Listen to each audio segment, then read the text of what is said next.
SAP is restructuring 8,000 jobs to better compete in the AI world, while Microsoft hits a $3 trillion market cap. Welcome back to the AI Breakdown Brief, all the AI headline news you need in around 5 minutes. Apologies for the congested voice, but alas, AI news does not respect any sickness.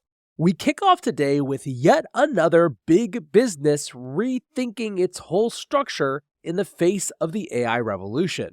This week, it is European enterprise software giant SAP, who's restructuring about 7% of their 108,000 jobs for a total of 8,000 jobs impacted as part of a larger shift to focus on artificial intelligence. So what does restructuring mean in this? Is this just a euphemism for layoffs, or does it mean something different? SAP is a little bit circumspect about that. They said in a statement, the majority of the approximately 8,000 affected positions is expected to be covered by voluntary leave programs and internal reskilling measures. So it sounds to me like a combination of layoffs, although given that they're calling them voluntary leave programs, they're going to try to basically get people to agree to leave on their own. And some number of them at least are going to be retrained and reskilled for new AI-related roles. The firm is planning on spending $2.2 billion on the transition this year, and they said that once reinvestments are made in both reskilling as well as acquisitions, they expect to end this year at a headcount similar to current levels. In other words, although these 8,000 people may have their jobs changed or even eliminated, in aggregate, there won't be 8,000 jobs less at the end of the year, they'll just be different. CEO Christian Klein said in a statement, SAP is opening the next chapter. With the planned transformation program, we are intensifying the shift of investments to strategic growth areas, above all, business AI.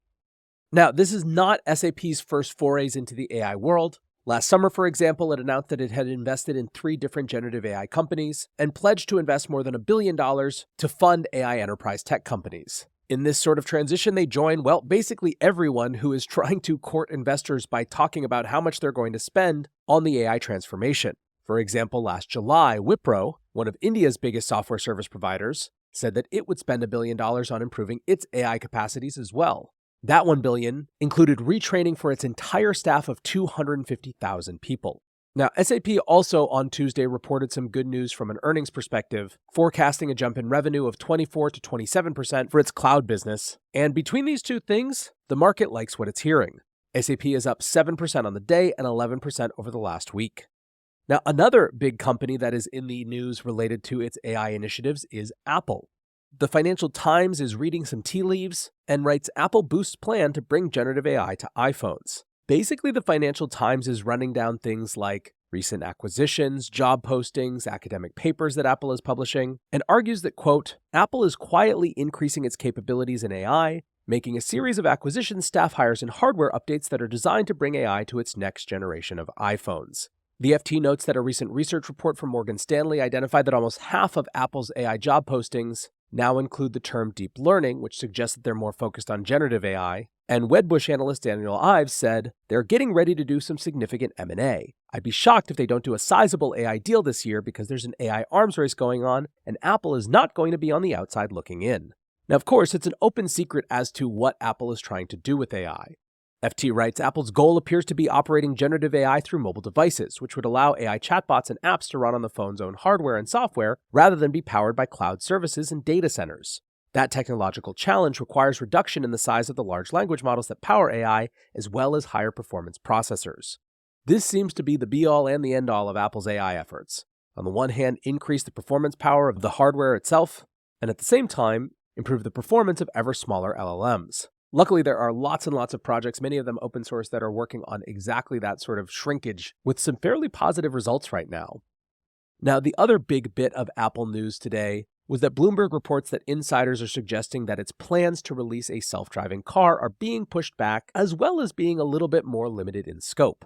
Apple had initially wanted to have a fully autonomous car, what they call a level 4 or level 5 automation, which would be able to drive everywhere and might not even have pedals or a steering wheel, but that their ambitions have now been downgraded to level 2, which has things like lane centering and adaptive cruise control, as well as steering and brake acceleration support. Now, Apple's car plans have been a very ill-fated project in some ways inside the company. It's seen lots and lots of delays and lots of staff turnover, but at the same time, many think it represents one of the biggest opportunities for Apple.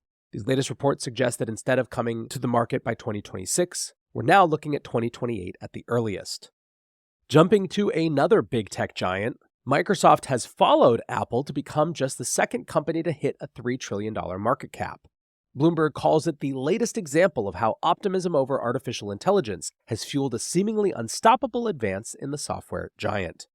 Now, part of what makes this important is that whenever we have a new technology, one of the big questions that the market ultimately comes to is, will it actually make money for all the people investing in it? Or are they just investing in hype? One of the things that Microsoft is showing is that investing in AI actually impacts other segments of their business, including some of their most important segments like cloud computing, and actually drives revenue. According to data from Bloomberg Intelligence, Microsoft revenue is expected to rise nearly 15% in 2024, which is faster than the overall tech sector.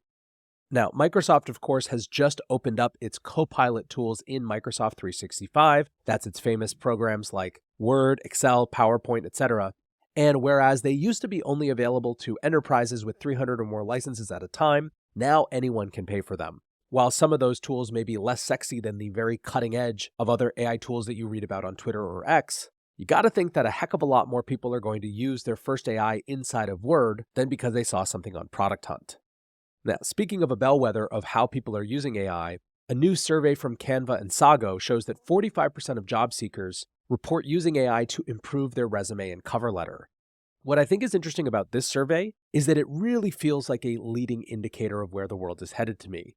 People transitioning jobs are at a moment where they have a lot of time to reflect around how they improve their prospects for the future. The fact that nearly half of them are reaching for these new generative AI tools, once again, suggests that they're not just hype being peddled upon us by media, but things that are actually useful right now in a day-to-day kind of way.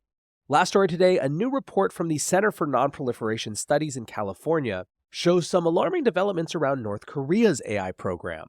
Now, North Korea has obviously been targeted by sanctions basically forever, and so there have been some limitations on the hardware that it's been able to access. And yet, this report suggests that they are making progress in a number of different areas of AI development.